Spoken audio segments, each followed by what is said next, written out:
UK court hears evidence naming Tinubu, Osinbajo, Aluko, Kachukwu in Deziani Alice Madueke corruption trial. At the resumed hearing of the UK corruption trial involving former Nigerian Minister of Petroleum Resources Deziani Alice Madueke, prosecutors on Thursday presented what they described as a substantial body of documentary and digital evidence before Southwark Crown Court.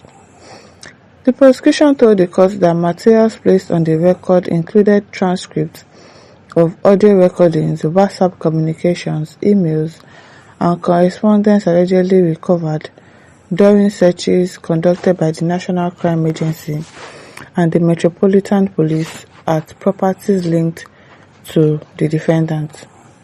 During the proceedings, prosecutors outlined a number of allegations said to arise after the seized materials, emphasizing that these matters form part of the prosecution's case and remain subject to judicial determination.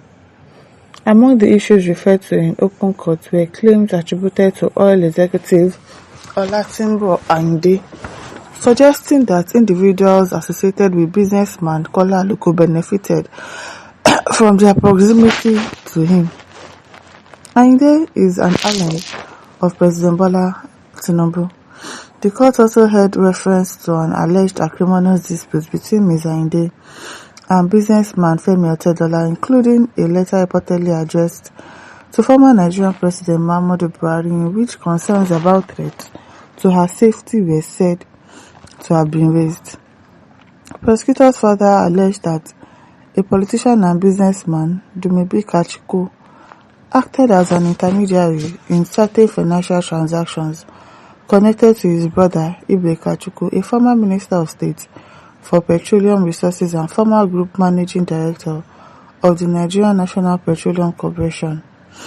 The court heard claims of substantial monetary transfers, luxury expenditures, including the alleged purchase of a high-value watch from Harrods, and payments said to have covered medical expenses.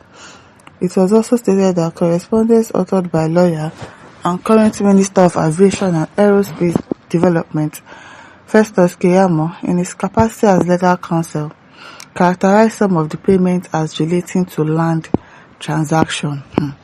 This woman. In addition, the prosecution referred to materials said to contain telephone communications involving Nigeria's current President Bola Tinubu and former Vice President Yemi Osinbajo, as well as records of meetings involving Osinbajo's former Chief of Staff, Adeola Ipaye, part of which were reportedly transcribed.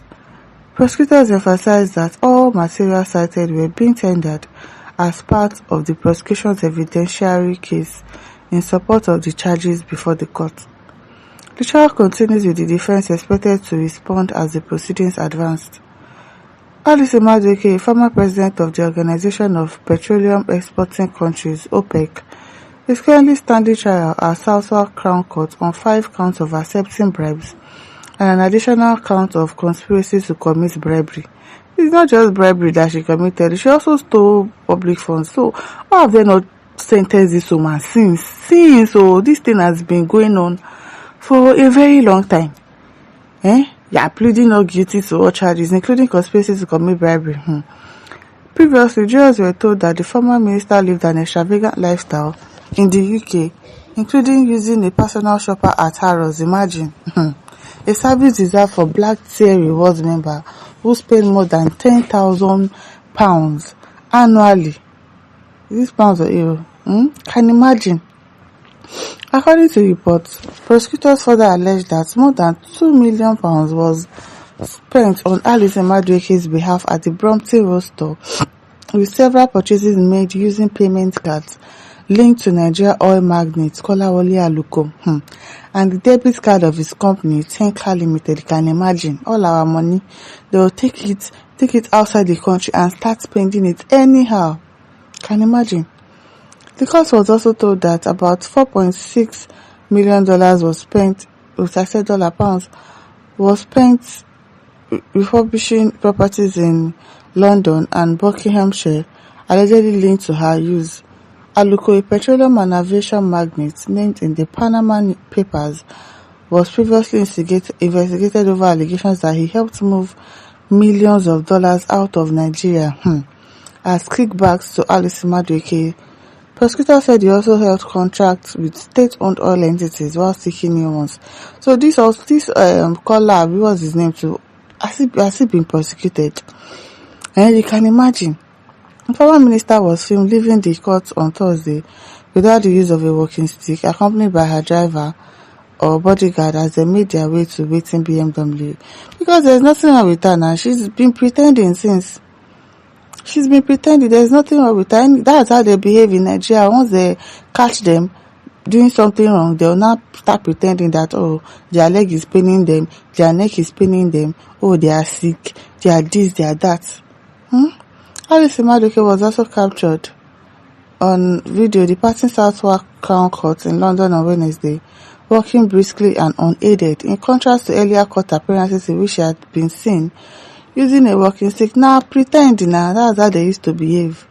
On Monday and Tuesday, Alice Madueke was observed arriving at and leaving the court with a walking stick. Sahara reporters had questioned the use of the aid, noting that it was unclear whether it was medically necessary or merely a support prop. Now, props now, we sabi how this thing they go, as no official clarification was provided in court. The exclusive video obtained by Sahara reporters shows Alice Madueke, 65, accompanied by a bodyguard or driver who carried her bag to a waiting BMW. On Tuesday, prosecutor told Southwark Crown Court that the former Nigerian Petroleum Minister accepted £100,000 in cash while in office, in addition to lavish benefits. Prosecutors Alessandra Healy said Alice Madueke received cash, private jets, flights, chauffeur-driven cars, and luxury goods from Louis Vuitton and Harrods from industry figures seeking oil and gas contracts in Nigeria. You can imagine all the atrocities that this woman has committed, and you are saying that you are not guilty. Lying, stealing Nigerian money and taking it outside the country to lavish. At the end of the day, nothing will happen. I really hope that they'll be able to sentence her over there. I hope that they'll be able to catch her and get her prosecuted, and spend the rest of her life in prison, because she really deserves it. This case has been going on for a very long time. This woman, better thief, better big ones at 65 years old, still pretending to be using a walking stick. And listeners, don't forget to like, to share, to subscribe. Thank you for listening. See you some other time. Bye.